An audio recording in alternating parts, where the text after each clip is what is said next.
In the hum of the dishwashing machine, beneath the hiss of steam and the trembling light of a lab's forgotten window, an old man heard a rhythm the scientists had missed.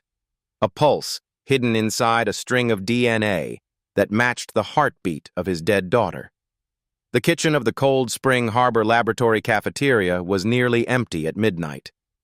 The stainless steel counters gleamed under the fluorescent tubes, cold and impersonal as hospital walls.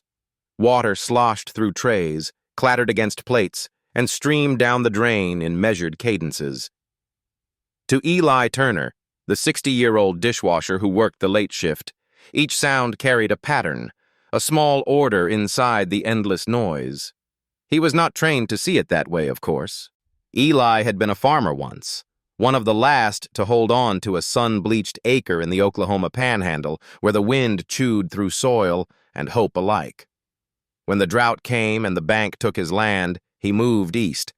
His wife fell ill soon after, then his only child, Sarah.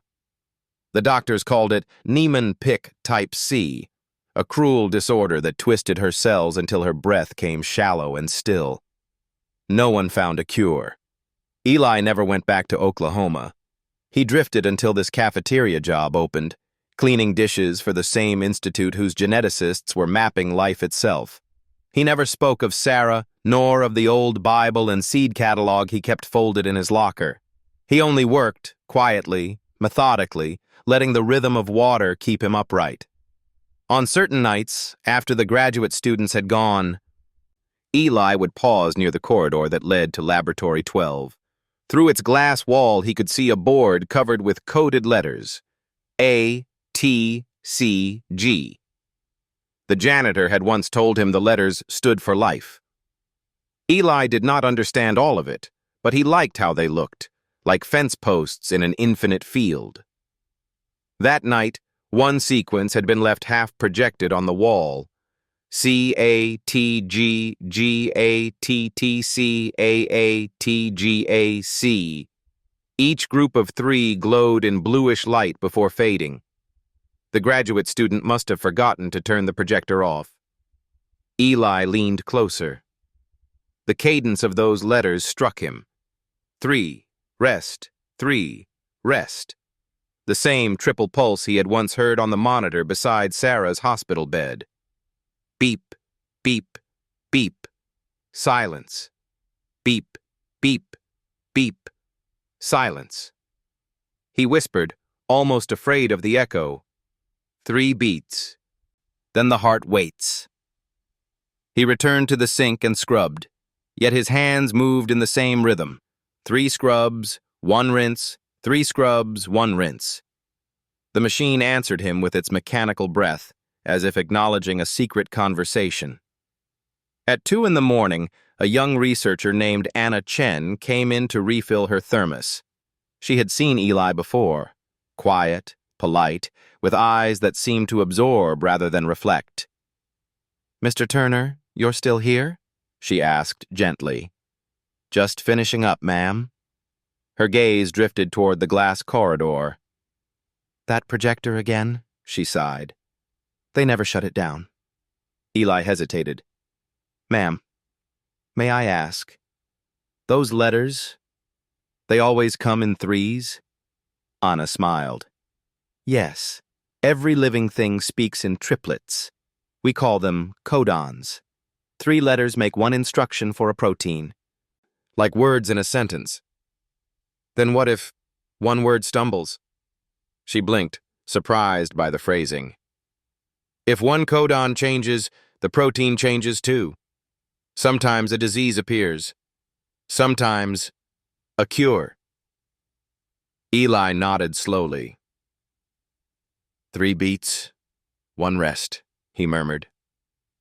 That's how she breathed. Anna tilted her head. "She?" He didn't answer. Only the water spoke now, pattering like rain against steel. The next evening, the projector was dark, but a printout of the same sequence lay crumpled near the trash. Eli picked it up and smoothed it carefully. The ink had bled slightly from a spilled cup of coffee, yet the pattern was still there. The rhythm, the pauses, the slight asymmetry near the end. Something inside that imperfection felt alive. He folded the paper into his pocket and carried it through the night, down to his small rented room behind the bus depot. There he pinned it above the old dresser, beside a faded photograph of Sarah. Her smile was thin but fierce, the way children sometimes smile when they are braver than they should be. "See this, sweetheart?" he whispered. "They say it's life's alphabet. Maybe yours is hiding in here somewhere." He began tracing the letters with his finger, counting aloud like a lullaby. 1, 2, 3, pause. 1, 2, 3, pause. He thought of soil patterns, rainfall intervals, even the swing of the wheat before the drought. Everything in the world seemed to move to that same pulse. By morning, he had drawn lines between every third set, marking a rhythm others might have overlooked. He didn't know it, but he had identified a repeating triplet motif, a subtle variant inside the NPC1L1 gene, a mutation that researchers had dismissed as statistical noise. When he returned to work, Anna was waiting. "Mr. Turner," she said, "may I show you something?" She led him to her terminal. On the screen was the same sequence, now highlighted where his penciled lines had aligned. "I checked it again. You were right about the rhythm. There's an anomaly, a triple repeat pattern that shouldn't be there. It changes how the enzyme folds." Eli looked puzzled. "Folds?" "It bends differently," she explained, gesturing with her hands. "Like fabric catching the wind. That tiny bend could change everything about how cells handle cholesterol. It might even mean something for Neiman Pick." The sound of his daughter's name, though unspoken, seemed to hang in the air. Eli's throat tightened. "And will you tell the others?" Anna hesitated. "I did. Dr. Marlowe said to ignore it. He said the patent for that enzyme was already sold to a pharmaceutical company. No further testing." Eli's eyes darkened, like soil before a storm. "Sold?" "Yes. The sequence belongs to a corporation now." He turned away, gripping the counter. "How can something alive belong to anyone?" Anna lowered her voice. "I shouldn't even be talking about it. But you saw what I saw. It's real. You noticed it because you listened differently." Eli gave a tired smile. "I was a farmer, Miss Chen. You learn to listen to what refuses to speak." That night he stayed late again, polishing trays long after everyone left. Through the hum of the dishwasher, he could almost hear Sarah's laughter, faint, like wind through tall grass. He knew now there was meaning inside that sequence, something unfinished, something silenced by profit and fear. He would not let it vanish. He reached for the crumpled printout, smoothing it once more, and whispered, 3 beats. 1 rest. I'll keep listening." Outside, the sea near Cold Spring Harbor shifted under a pale moon. The water carried the same rhythm. Wave, wave, wave, silence. As if the whole world were breathing with him, urging him toward what came next. The word buried stayed in Eli's mind long after dawn came. It echoed beneath the metallic clang of trays and the hiss of detergent, beneath even the murmur of the sea outside the institute walls. Buried, like the seed he once planted too deep, the one that never sprouted. Buried, like his child beneath red Oklahoma clay. He moved slower that morning. The cafeteria lights came on one by one, each flicker reminding him of the faint monitor pulse in Sarah's hospital room. He'd spent hours there, listening to machines that spoke in numbers and tones instead of mercy. Now, years later, he was back among other machines, washing away the remnants of men who claimed to decode life itself. At 7, Dr. Marlowe arrived. Marlowe was tall, lean, and composed, his white coat moving like armor. To him, the world existed in ledgers and legal filings, each molecule a potential profit margin. He rarely looked at the staff, yet somehow everyone felt his gaze. He paused near the kitchen door. "Good morning, Turner," he said, his tone cool, precise. "You're here early." "Yes, sir," Eli replied. His voice was mild, respectful, carrying the plain rhythm of someone who had spoken mostly to wind and rain. Marlowe nodded toward the sink. "I heard you've been taking an interest in the genetic displays." Eli's hands froze. Water dripped from the tray like sweat. "Just cleaning, sir." The director's smile was small and sharp. "Curiosity is admirable, Mr. Turner, but the Institute's work is delicate, proprietary. We wouldn't want anyone misunderstanding what they see." "Of course not," Eli said quietly. Marlowe's eyes lingered. "Good. We all have our roles. Let's keep them clear." He left with the faint scent of antiseptic and power. When the door closed, Eli released the breath he hadn't realized he was holding. His palms burned where the hot water had touched them. For a long while he said nothing. Then, in a whisper meant only for himself, he murmured, "You can't bury what keeps growing." That afternoon, Anna found him again, this time in the storage room behind the cafeteria. The light was dim, filtered through shelves of flour, canned beans, and paper towels. She carried a folder pressed to her chest. "They're deleting the files," she said quickly. "Everything related to the NPC1 and L1 variant is being scrubbed. The database shows a proprietary withdrawal. I think Marlowe's under pressure from the company." Eli wiped his hands on his apron. "You mean they're erasing the cure?" "I don't know if it's a cure yet," she said, "but it's something. And once it's gone, no one can even test it." She opened the folder. Inside were printouts, his marked rhythms, her notes, a few spectrographs showing molecular folds. She had salvaged them quietly before the deletion began. "I can't keep these in my lab," she whispered. "If they find out, I'm done." "Then give them to me," Eli said. Anna hesitated. "You don't have clearance." He smiled faintly. "I don't need it. No one checks the dish room." That night, he tucked the folder inside a plastic bag and hid it behind the industrial dishwasher's maintenance panel. The machine thudded and hissed above it, as if guarding a secret heartbeat.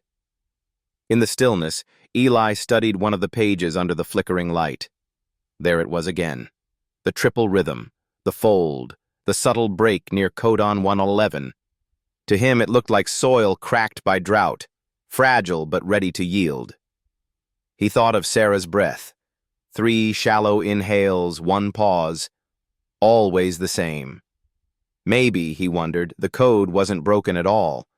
Maybe the body was simply waiting for the right signal. A week passed. Rumors spread through the staff. The Institute was expecting a visit from Ilion Therapeutics, a powerful pharmaceutical firm that had recently purchased several of Marlowe's patents. Anna avoided Eli at work, speaking only in short glances, but he knew she was worried. On Thursday evening, he saw black sedans pulling up outside the main building. Men in suits entered with briefcases and thin smiles. He recognized one of them from a photograph he'd seen in the newspaper, a man who'd testified before Congress that certain genetic cures were not commercially viable. The words had stuck with Eli. Not viable. As if healing were a line item in a spreadsheet. He watched from behind the cafeteria door as Marlowe led them down the corridor toward Laboratory 12. The door closed. Minutes later, laughter echoed down the hall, polished, artificial, like glassware clinking. Eli returned to his sink, anger simmering beneath the quiet. He scrubbed harder than usual, the rhythm in his head shifting, no longer gentle but urgent. 3 beats, 1 rest. Faster now. He didn't notice the blood from his knuckles mixing with the soapy water. Near midnight, Anna appeared again. Her hair was tied back hastily, her eyes wide. "Eli, they're taking the physical samples tonight," she whispered. "Freezer logs show the vials are being packed for transfer. Once they're gone, so is the proof." He dried his hands slowly. "Then we can't let them go." "What can we do? They have security everywhere." Eli looked toward the maintenance panel. "Machines hide things better than men." She frowned. "You mean—" "I'll keep one vial safe," he said simply. "You make sure the world remembers it exists." Anna bit her lip. "That's theft." He looked up, meeting her eyes with quiet steadiness. "No, that's farming. Sometimes you save one seed from the fire." The plan was reckless, but simplicity was Eli's gift. When the night guard made his usual rounds, he left the kitchen door ajar and wheeled out a cart of empty trays. Beneath the towels and plates, a single sample vial rested inside a lunch container labeled "Discard." He walked calmly through the service hallway, heart pounding to the same relentless rhythm. The guards didn't stop him.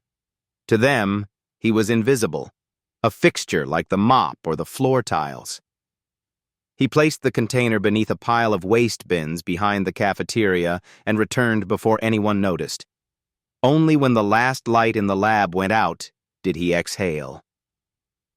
He lifted the maintenance panel once more and slipped the vial beside the folder. The hum of the dishwasher grew louder, wrapping it in warmth and steam like earth covering a seed. At dawn, Marlowe gathered the staff in the conference hall. "Effective immediately," he announced. "Our collaboration with Elion Therapeutics will proceed under confidentiality clauses.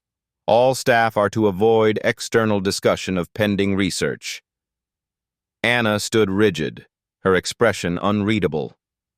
Eli watched from the back, silent. The executives clapped politely. Marlowe's voice carried easily. "Science thrives under stewardship. Discovery must be guided, managed, protected. It's not theft to own knowledge, it's civilization." Eli felt the words pierce something old inside him. Civilization. He remembered the dust storms that had devoured his farm, the newspapers that called it progress. The bank had taken his land in the name of civilization, too. That afternoon, when everyone left for a celebratory lunch, Eli walked alone to the dishwasher. Steam rose like ghostly breath. He opened the panel and checked that the vial was still there, glimmering faintly in the heat. He whispered, "Rest, little one. The world will hear you again." That night, as he stepped outside, a storm gathered over the harbor. The air smelled of rain and salt. He stood by the railing, the wind flattening his apron against his chest. Lightning flashed once, illuminating the Institute's logo, Cold Spring Harbor Laboratory, decoding life. He smiled bitterly. "They decode it," he said, "but they forget to listen." He turned toward the dark, endless water. The waves struck the shore in perfect rhythm. 3 pulses, 1 pause. Just like the code, just like Sarah. He would protect what they tried to bury, and if the world needed to hear it, he would find a way, even if he had to dig with his bare hands. Uncovered. The word whispered through Eli's thoughts like wind slipping under a barn door. Something hidden had begun to breathe again. The storm had washed the harbor clean that morning. Puddles reflected the Institute's gray buildings, and gulls wheeled above the cold waves. Eli arrived early, coat damp, hair silver with sea mist. He felt lighter than he had in years, tired but awake in a way that frightened him. Inside, the cafeteria smelled of coffee and bleach. The dishwasher's hum steadied his heartbeat. Beneath its metal shell lay the vial and folder, warm and secret. He checked once, touched the panel as if touching a child's forehead, then began his work. He had not seen Anna since the night of the theft. She had sent no message, no glance. Yet he felt her presence in every corridor, a ghost of intent. Somewhere in this place, she was trying to keep the story alive. By noon, the executives were gone, leaving the building quieter, stripped of its polished smiles. Scientists moved like ghosts, whispering about data transfers and non-disclosure clauses. The air itself seemed to distrust them. When Anna finally appeared, her face was pale but determined. "They wiped everything," she said softly. "Every local backup, every sequence file. It's as if the gene never existed." Eli nodded. "Then it lives here now." He tapped the side of the machine. She looked around nervously. "You can't keep it forever." "They'll audit every room eventually. We need to move it somewhere safer." Eli thought for a moment. "There's an old supply tunnel under the cafeteria. Goes out toward the docks. I've seen the hatch behind the storage racks. No one uses it anymore." Anna exhaled. "If we can get the sample to someone off-site, a university lab, maybe, they can verify it." Eli's gaze drifted to the window where the harbor glimmered like quicksilver. "You trust someone outside?" "Not many, but there's a retired geneticist at Stony Brook, Dr. Rosenfield. He mentored Marlowe once before the patent started. He still believes research belongs to everyone." Eli smiled faintly. "Then that's where it needs to go." That night, while the Institute slept, they worked. Anna pried open the maintenance panel. Eli lifted the vial, now cool to the touch. Inside, the enzyme shimmered faintly under the emergency light, a small universe suspended in glass. "Handle it like breath," Eli whispered. They wrapped it in foil, sealed it inside a thermos packed with ice, and slipped through the service corridor toward the storage hatch. The metal door groaned when Anna turned the wheel. A current of stale air rose, salt, dust, and time. The tunnel stretched ahead, narrow and damp, with rusted pipes running along its ceiling. Their footsteps echoed softly. Above them, faint vibrations from machinery sounded like a distant heartbeat. Halfway through, Anna stopped. "Eli, listen." He froze. From somewhere behind them came the steady rhythm of boots on concrete, security patrol. "Keep going," he whispered. They ducked into a side chamber just as a flashlight beam cut through the corridor. Voices murmured. 2 guards, speaking idly about the storm and the director's new funding deal. The light swept past, then faded. Anna's shoulders trembled. Eli placed a hand on her arm. "Easy. Machines don't look in shadows." After a few minutes, they continued. The tunnel ended behind an old loading dock that opened to the wharf. The night air struck them cold and sharp. Out on the pier, waves slapped against wood pilings. Eli handed Anna the thermos. "You take it to him," he said. "You've got the words to make people listen." She shook her head. "You found it, Eli. You should come." "I can't leave now. If they notice it's missing, they'll look for me first. Someone has to keep their eyes turned the other way." Anna hesitated, then nodded slowly. "How will I reach you?" He smiled gently. "Through rhythm. If you hear water beating 3 in 1, you'll know I'm still here." She almost laughed, tears bright in her eyes. "You sound like a prophet." "Just a farmer," he said. "Farmers listen for life under the soil." With that, she ran down the pier toward the faint lights of the bus stop. Eli watched until the darkness swallowed her. The next day, the Institute was buzzing. Word spread that a vial was missing from cold storage. Marlowe was furious. Every employee was questioned. Lockers searched.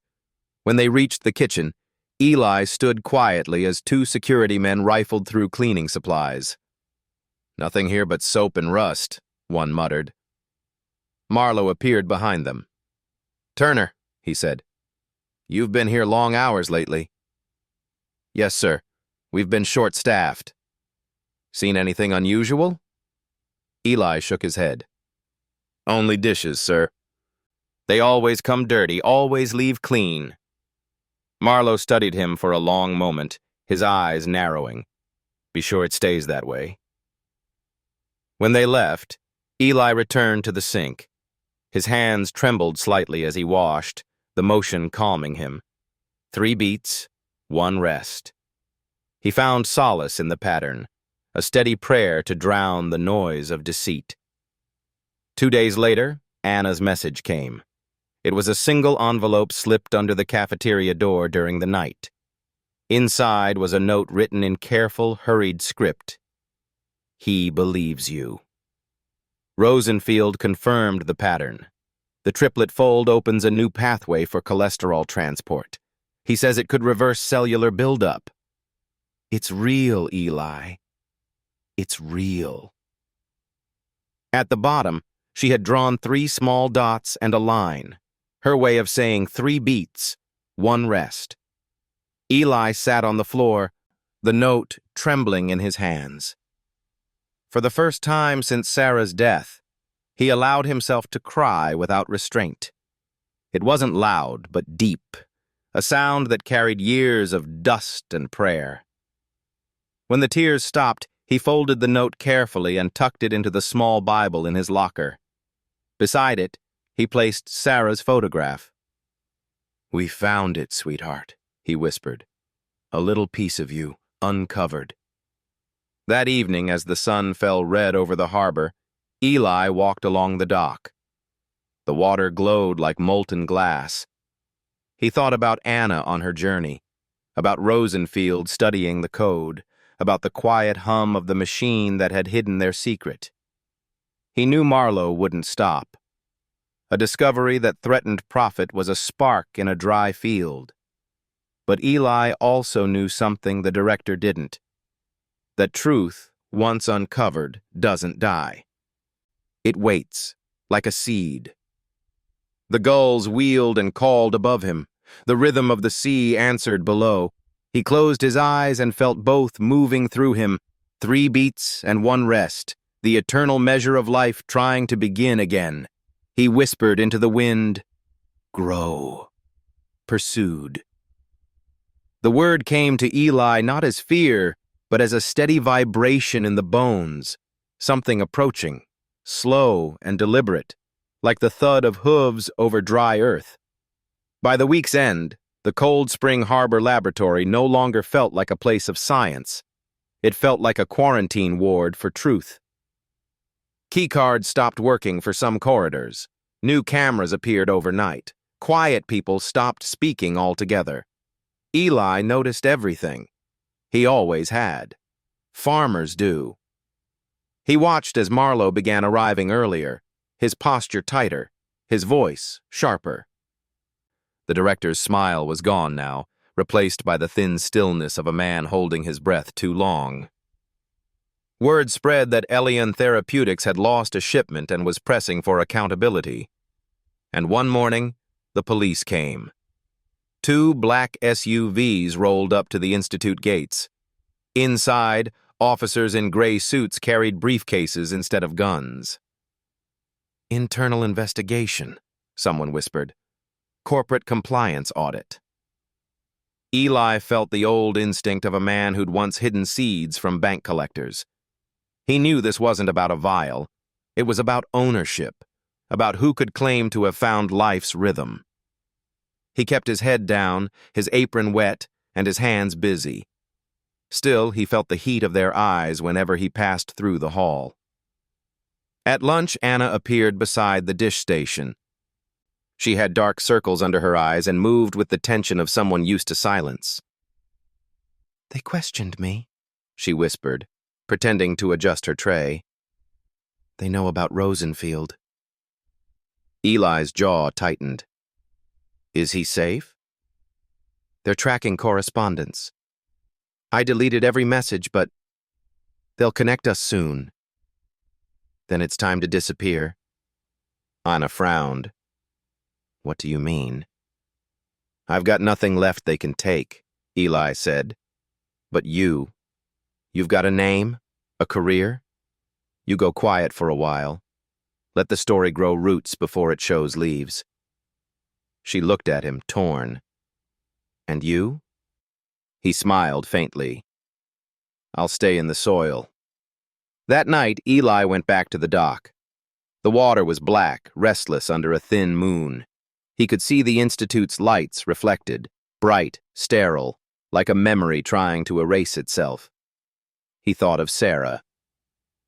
He thought of Anna's courage. He thought of the pattern, the 3 beats, 1 rest, that had guided him like a compass through grief and discovery alike. It came to him then that the rhythm wasn't just a pattern in DNA or in his daughter's heartbeat. It was a law of the world.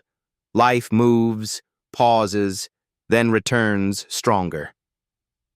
He sat down on the pier, pulled a notebook from his coat pocket, and began to write. Not equations, not technical words, but a story. A story of rhythm, of pattern, of a farmer who found music inside a machine. If they bury science under paper, he murmured, then I'll plant it in people. Days passed. The audit spread like frost. Files were locked, computers seized. But whispers began too, small, flickering things that could not be contained. Someone had leaked part of Rosenfield's report to an independent science journal. It was unsigned, but the findings were clear.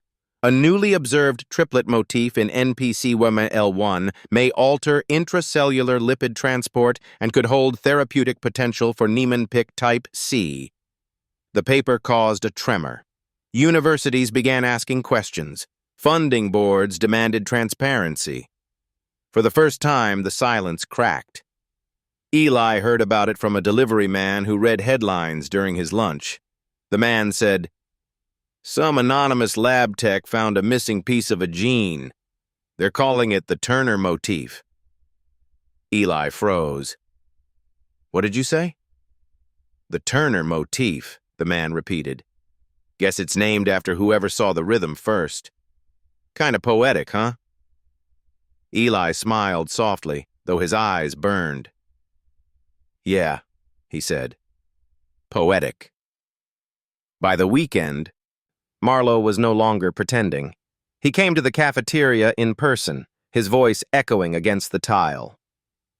"Turner," he said evenly. "Walk with me."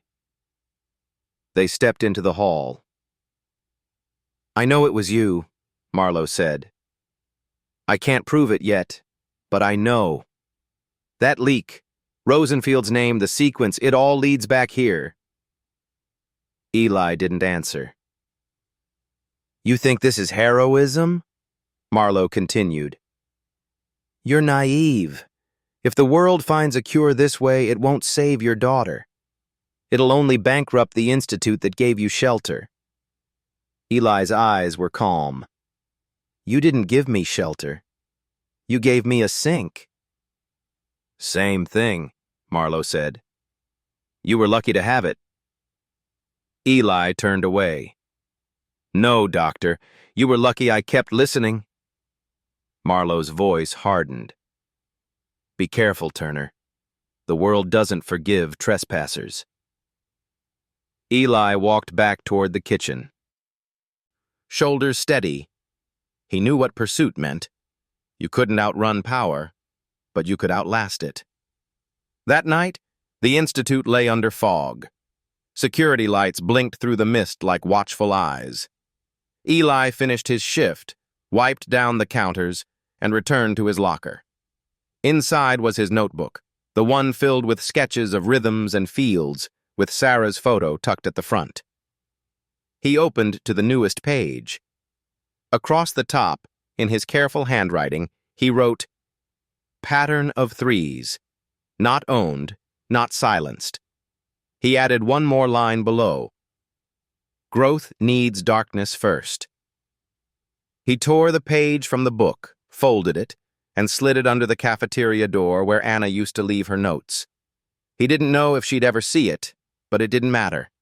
Some messages weren't meant for people. They were meant for time. As he stepped outside, the fog parted slightly, revealing the faintest hint of dawn. The harbor shimmered, quiet and alive. Somewhere beyond the horizon, Anna and Rosenfield were keeping the research alive. Somewhere, the Turner motif was being studied by hands that still believed science belonged to everyone. Eli stood there, breathing in the salt and silence, and realized he was no longer afraid of being pursued. Pursuit meant the seed had sprouted. It meant something living was moving beneath the surface. He turned toward the light breaking over the water. "All right," he whispered. "Let it grow." The gulls rose, circling into the wind as the rhythm began again. 3 beats, 1 rest. Exposed. The word lingered over Cold Spring Harbor like a thin film of morning mist, visible, fragile, and impossible to hide again once touched by light. The news broke quietly at first. A small online journal published the leaked data with Rosenfield's commentary, framing it as an act of scientific reclamation. Within a week, the article had been cited by 3 medical blogs, then a major paper, then the evening news. The words Turner motif began appearing in headlines. At the Institute, denial came swiftly. A press release claimed the findings were premature and unauthorized. But truth, like water, seeps through any barrier. Soon, other labs began verifying the mutation, tiny shifts in the NPC1L1 gene that changed everything about how the cell handled cholesterol. It was real, undeniably real, and it had been found not by a scientist, but by a dishwasher. For Eli, the change was both strange and silent. The cafeteria stayed the same. Rows of trays, stainless counters, the eternal hum of the dishwasher, but the air around him felt charged. He caught whispers as researchers passed by. "That's him? The janitor who saw the pattern." Marlowe's nightmare. He ignored them, as he always had, moving with slow precision. But sometimes when he rinsed a glass or wiped a plate, he saw Sarah's reflection flicker in the metal, a reminder of what all this had cost and why it mattered. Anna returned one night, slipping in after hours. Her hair was shorter now, her eyes brighter with exhaustion and something fiercer. Hope. "They can't deny it anymore," she said, her voice trembling. Rosenfield presented the data at the symposium. They cheered Eli. The whole hall stood up. He set down the sponge carefully. "And Marlowe?" "Cornered," she said. "The company's trying to distance itself. They're saying he concealed the data for financial gain. There'll be hearings." Eli stared at the floor for a long moment. "He'll say it was all me." Anna nodded. "He already has." The next morning, 2 investigators came for him. Government this time, not corporate. They asked questions about the vial, about Rosenfield, about his involvement in the unauthorized transfer of genetic material. Eli answered plainly, never raising his voice. "I washed dishes. I listened. I noticed something no one else did. That's all." They exchanged glances. One of them, younger, seemed moved. The older man remained unmoved. "Mr. Turner," he said, "if what you claim is true, you understand this discovery could alter treatment for several diseases." "I understand," Eli said softly.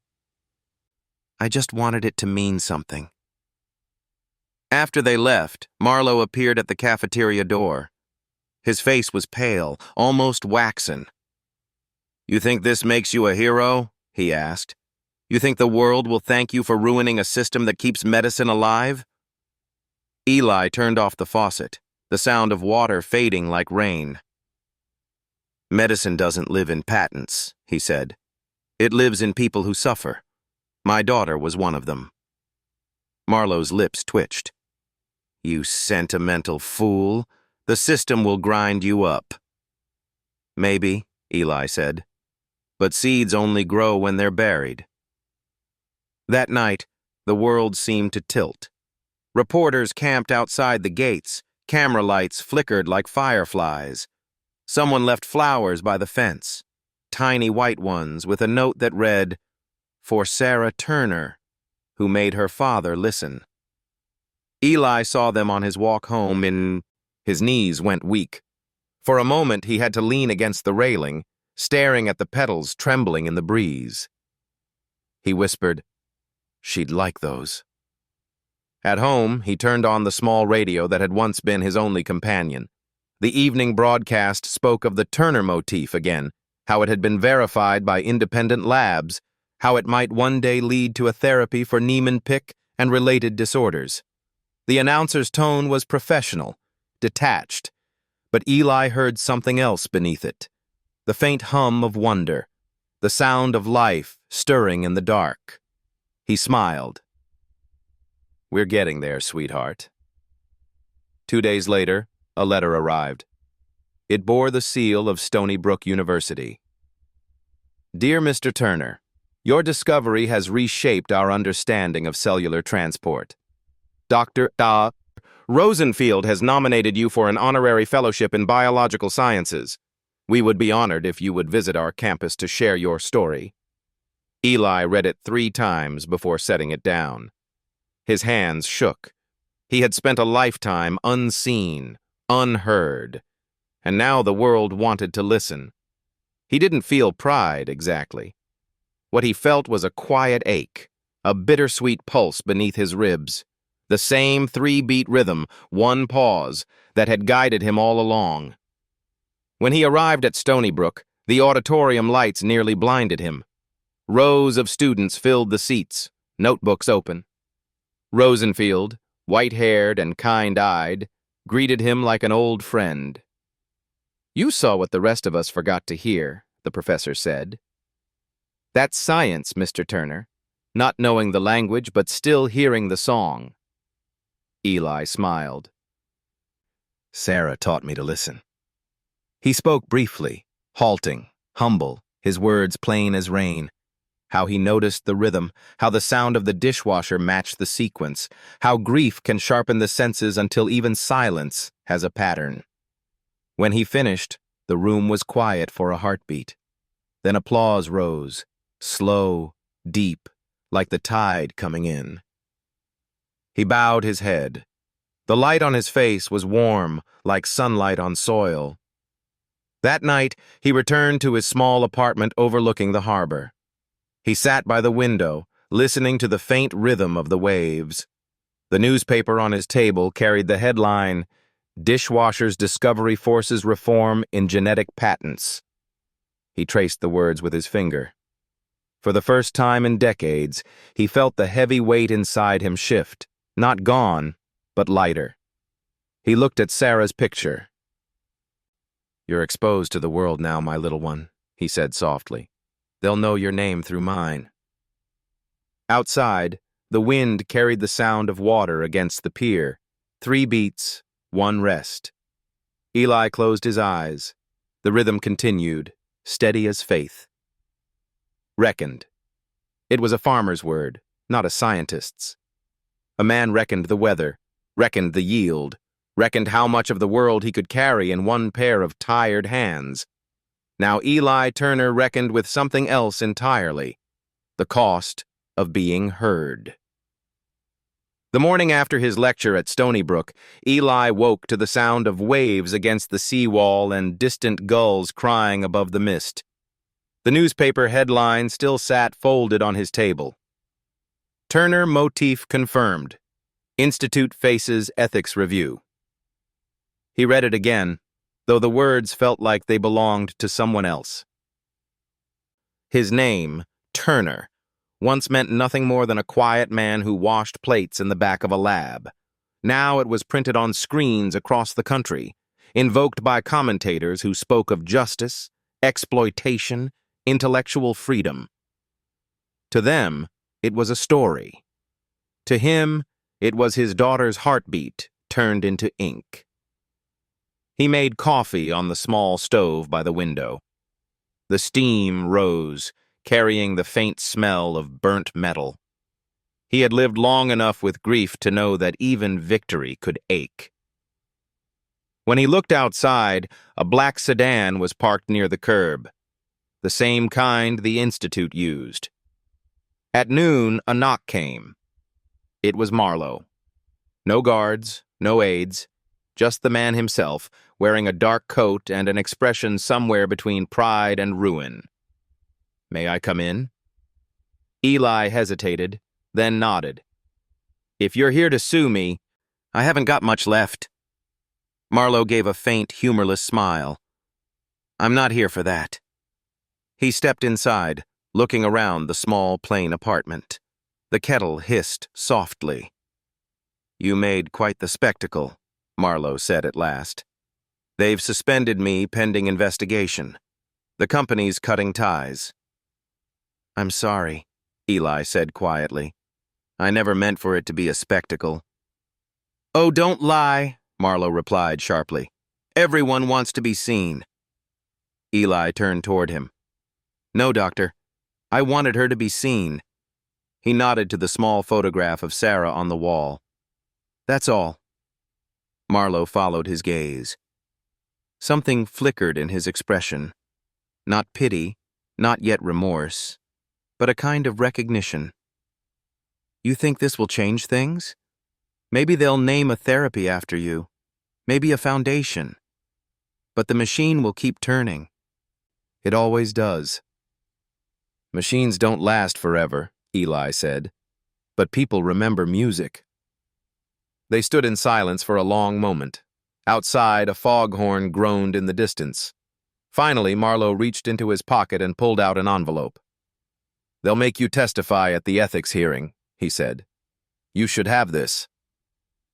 Inside were copies of old internal emails, proof that the Institute had concealed early data, proof that the company had bought the patent knowing it contained life-saving potential. "Why give this to me?" Eli asked. Marlowe's eyes were tired. "Because I can't carry it anymore." He turned to leave, then paused at the door. "You were right about one thing, Turner. You listened differently." When he was gone, Eli sat down at the small table and stared at the envelope. The papers inside rustled like leaves. He realized that this was what reckoning really meant. Not triumph, not revenge, but the quiet accounting of what remains once all debts are paid in loss. A week later, the hearing convened in Washington. Eli had never been on an airplane before. The clouds beneath him looked like unharvested fields. Anna met him at the hotel, pale but strong. She had been reinstated at Stony Brook to help Rosenfield expand the research. "They're calling you the conscience of genetics," she said with a soft laugh. He smiled. "That's a heavy thing for a dishwasher." "They'll listen to you," she said. "They have to." The committee room was all marble and microphones. Reporters lined the back. When Eli took his seat, he felt the weight of cameras, but not the fear of them. He had already lived through worse. A congresswoman leaned forward. "Mr. Turner, can you tell us in your own words what led you to notice the anomaly?" Eli folded his hands. "It wasn't knowledge," he said slowly. "It was rhythm, the way the machine breathed, the way my daughter's heart used to pause after 3 beats. I just heard something that shouldn't have been silent." The room was still. Even the air seemed to listen. Another member asked, "And you understand that this finding could lead to treatments for fatal disorders?" Eli nodded. "I understand. But I also understand something else. That knowledge without kindness becomes greed. My daughter didn't die because no one could find the answer. She died because it wasn't profitable to look." There was no applause, no sound at all. But something in the room shifted. The kind of silence that carries a truth too heavy for words. After the hearing, Rosenfield found him in the hallway. "You did what scientists rarely can," he said. "You reminded them why discovery matters." Eli smiled faintly. "I just washed dishes." Rosenfield chuckled. "Yes, but you watched the water." That night, Eli walked alone through the quiet streets near the Capitol. He passed a small park where the cherry trees were beginning to bloom. Their petals fell like ash, soft and white against the dark. He sat on a bench and closed his eyes. For the first time in years, he didn't feel chased. He didn't feel invisible. He simply was. He thought of Sarah, of the field back home, of his wife's laughter drifting through the kitchen window long ago. He thought of how all things, even pain, eventually find their rhythm again. He whispered, "We're reckoned now, sweetheart." The balance holds. A breeze stirred the petals across his shoes. 3 fell, 1 stayed still. He smiled at the pattern. Back at his hotel room, Anna called with news. "The first clinical trial's being funded. They're naming the molecule after your daughter, SAR-1. Eli closed his eyes, letting the sound settle into his bones. "That's more than I ever asked for." He didn't cry. He just sat there, hands folded, as the rhythm of life resumed its quiet measure around him. Returned. The word carried a warmth Eli hadn't felt in years, the warmth of something once lost, finding its way home.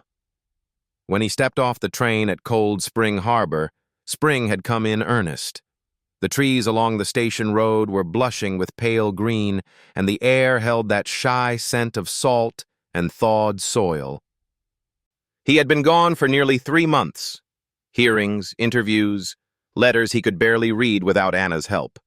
And now, coming back, the world looked both unchanged and entirely new. The Institute stood as it always had. Gray buildings, glass corridors, white coats gliding like ghosts. But the gate guard, who once never looked up, nodded respectfully as he passed. Inside, the cafeteria had been repainted. The tiles gleamed, and the dishwasher, his old companion, had been replaced with a newer model, quieter and more efficient. He missed the clatter of the old one. Its imperfect rhythm had been his teacher. He set down his worn bag and took a slow breath. "You've done your part," he whispered to the memory of the machine. Anna appeared from the doorway, smiling. "They told me you'd come back." "Couldn't stay away," he said. "The dishes would miss me." She laughed softly. "The board wants to give you an honorary position. Research Associate Emeritus, they called it. You'll have a small office, access to the library, and no duties whatsoever." "That sounds like my kind of job." "Rosenfield insisted," she said. "He said the Institute should return what it took from you. Your dignity." Eli nodded, looking around the cafeteria. "Dignity's in the work, Anna, not the title." The following week, the Institute held a small ceremony.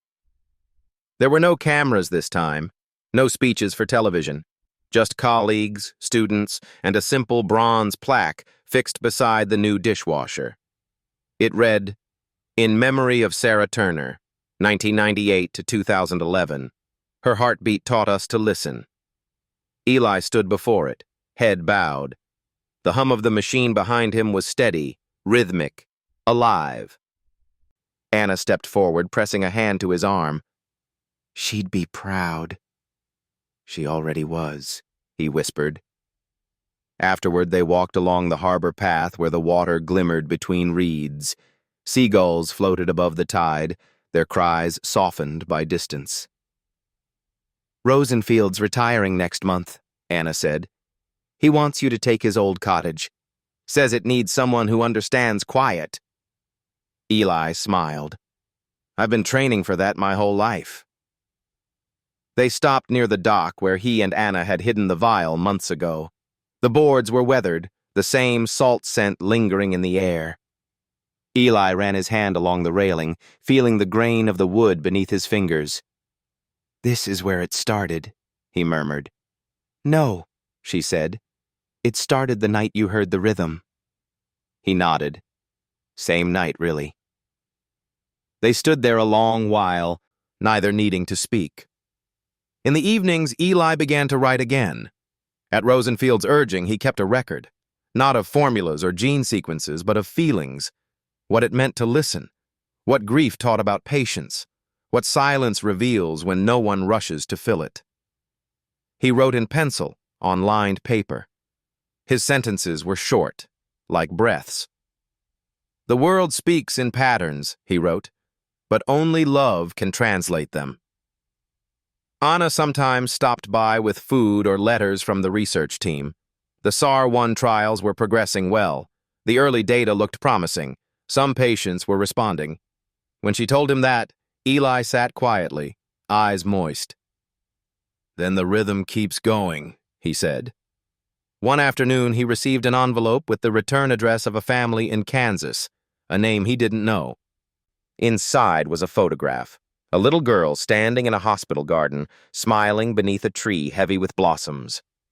A note read, "Our daughter was part of the first SAR-1 trial. She can walk again. Thank you for hearing what no one else could." Eli held the photo for a long time. Outside, the sea wind rattled the window pane like gentle applause. He thought of Sarah, of her small hands tracing raindrops on the glass, of her laughter echoing down the empty farmhouse halls. He whispered, "Returned." That night, he dreamed of the field he once owned. The soil cracked but alive beneath his feet. Sarah ran ahead through tall grass, sunlight tangling in her hair. She looked back and called, "Come on, Daddy, it's starting again." He woke with tears drying on his cheeks, the dawn light pouring through the curtains. For a moment, he simply listened. The new dishwasher hummed faintly downstairs, and the sea answered outside. 3 beats, 1 rest. Eli smiled. The world had found its rhythm again. The next morning, Anna came with coffee and a question. "Eli," she said carefully, "Rosenfield thinks we should take your notes, your reflections, and publish them alongside the research. He wants the story told as you lived it. Would you allow that?" He looked out the window toward the harbor. "If it helps someone else listen, yes." She hesitated. "And if it changes things again? If people come looking?" He turned to her, eyes soft. "Then we let them find what's already been given." That evening, he walked once more along the pier. The sunset laid gold across the water. Somewhere beyond, ships moved slowly through the sound. He thought about the journey, from the cracked soil of Oklahoma to these quiet shores, from silence to song. He placed his hand on the railing, the same place he had once hidden the vial, and whispered, "We've returned, Sarah. All of us." The tide swelled, broke, and stilled. 3 beats, 1 rest, and for the first time since her passing, Eli Turner felt not the weight of memory, but its light. Remembered. The word felt heavier than grief and lighter than air. A bridge between what had been lost and what had finally been found. A year had passed since the Turner motif entered textbooks. In laboratories across the world, students spoke of it as if it had always been there. The triple rhythm inside NPC1 and L1, the anomaly that reshaped how science understood cholesterol transport. Most of them didn't know the story behind the name. They knew only the data, the codons, the graphs that traced meaning out of mystery. But in one small cottage overlooking Cold Spring Harbor, the man who had seen it first remembered everything. Eli Turner's days had grown gentler. He rose with the tide, made coffee, and walked the path to the dock. Some mornings Anna joined him. Other days he went alone, carrying a notebook and the stillness of someone who had made peace with silence. The cottage smelled faintly of sea salt and paper.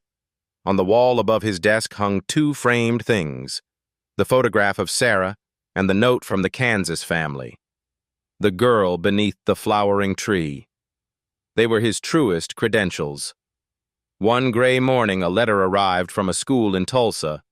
The principal wrote, "We teach your story to our science students each spring. Many of them come from families like yours, farmers, mechanics, caretakers. They say you remind them that intelligence isn't owned by universities, but carried by hearts that refuse to stop listening." Eli read the letter twice, then folded it carefully and placed it beside the Bible in his drawer. He had stopped counting how many times his name appeared in print. This one, written in plain ink by a small-town teacher, mattered most. That afternoon, Anna came by with a small box. "From the university," she said. "They thought you'd want to see it before anyone else." Inside lay a thin glass vial labeled SAR-1, Final Trial Compound. Beneath it was a letter from Rosenfield, now long retired. "It works, Eli. It truly works. Children who could not walk are walking. The world will remember her name and yours. Not as property, but as proof that compassion can be a form of intelligence." Eli's hands trembled as he lifted the vial into the light. The liquid shimmered faintly, pale gold, like the last sunlight slipping across a wheat field. He whispered, "She's in there somewhere." Anna's eyes softened. "In every cell that heals, yes." That evening, they walked along the shore. The tide was low. The wet sand reflected the moonlight like polished glass. Anna skipped a stone, and it bounced 3 times before sinking. A perfect rhythm. "Do you ever think about what comes next?" she asked. Eli smiled. "I try not to. Life's already given me more endings than I expected." "But the Institute wants to name a new research wing after Sarah," she said. "A place for children's studies. They'd like you to dedicate it." He stopped walking. The sound of waves filled the quiet between them. "She'd like that," he said finally. "But make sure they build windows that open. She never liked sealed rooms." The dedication took place in early autumn. The new building was small but filled with light. Sunlight spilled through tall windows onto white floors. The sign above the entrance read, "The Sarah Turner Pediatric Research Wing." Listening is the beginning of understanding. Eli stood at the podium in his best shirt, still the same one he had worn the day of the hearing, and spoke to the gathered crowd. "I don't know much about medicine," he began, "or how cells decide what to do, but I do know this. When something hurts, it asks to be heard. My daughter's illness spoke to me in rhythm. 3 beats, 1 rest. I thought it was sorrow. Maybe it was instruction." He paused, eyes shining. "Science isn't just about seeing farther. It's about hearing what's close." The audience rose in quiet applause. Rosenfield, frail but present, stood with the help of a cane and clapped until his hands shook. Anna wiped her eyes.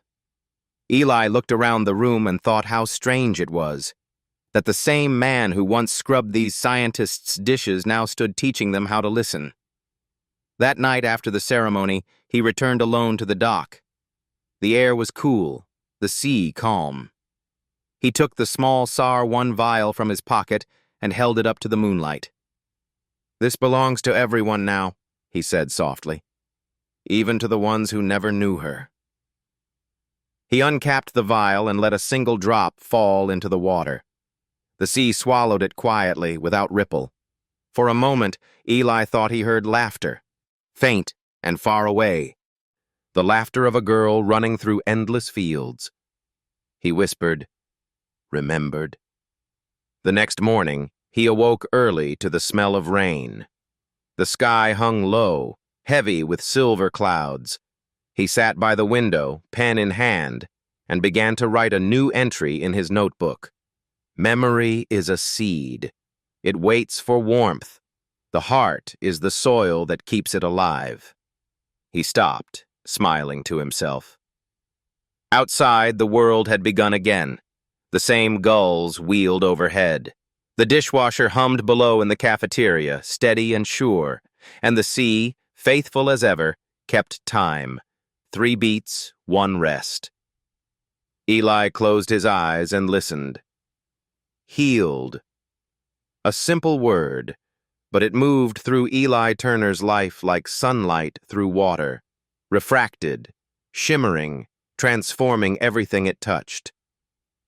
Autumn deepened over Long Island. The harbor turned cold and silver. The wind sharper, but Eli found warmth in small things. The smell of bread from the bakery across the street, the soft chatter of students walking past his cottage, the hum of the new dishwasher in the cafeteria, faithful as ever.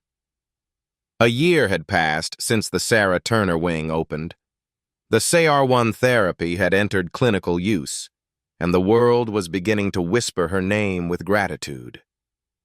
Every week, a letter arrived. A mother from Ohio, a boy from Spain, a nurse from Vietnam, all telling the same story in different words. She's better. He can walk. They can breathe again. Eli read every one of them. Some he kept in a wooden box. Others he carried to the dock and let the wind take. Each letter felt like another heartbeat returning to the world. One morning, Anna brought him the latest medical journal. The cover showed a simple helix, bright against black, with the headline, Healing Through Listening, the legacy of the Turner motif. She set it on his table beside the coffee. They're calling you the father of pattern-based diagnostics. Eli laughed softly. That sounds too grand for a man who used to rinse forks. It's true, though, she said. Your observation changed how people read data. It reminded them to hear what numbers hide. He nodded, thoughtful. Funny thing about hearing. The older you get, the harder it is to do, unless it's with the heart. Anna smiled. Then you'll never go deaf. That afternoon, a group of visiting high school students toured the institute. Their teacher, a woman with kind eyes, asked if Mr. Turner might speak to them for just a few minutes. He hesitated, shy as ever, but followed them to the small auditorium. The students sat wide-eyed, notebooks ready. Eli stood at the front, hands folded loosely. You all know the story by now, he began, his voice quiet but steady. But what matters isn't that I found something. It's that something found me. He told them about rhythm, not the music of instruments, but the rhythm of life itself, the drip of water, the beat of a heart, the sound of a mind refusing to give up. You don't need to be brilliant, he said. You just need to notice what refuses to stay silent. When he finished, the room was hushed. Then one student, a thin boy with ink-stained hands, raised his voice. Sir, what did it feel like when you realized you were right? Eli smiled, eyes distant. It felt like forgiveness. That night, he dreamed of Sarah again.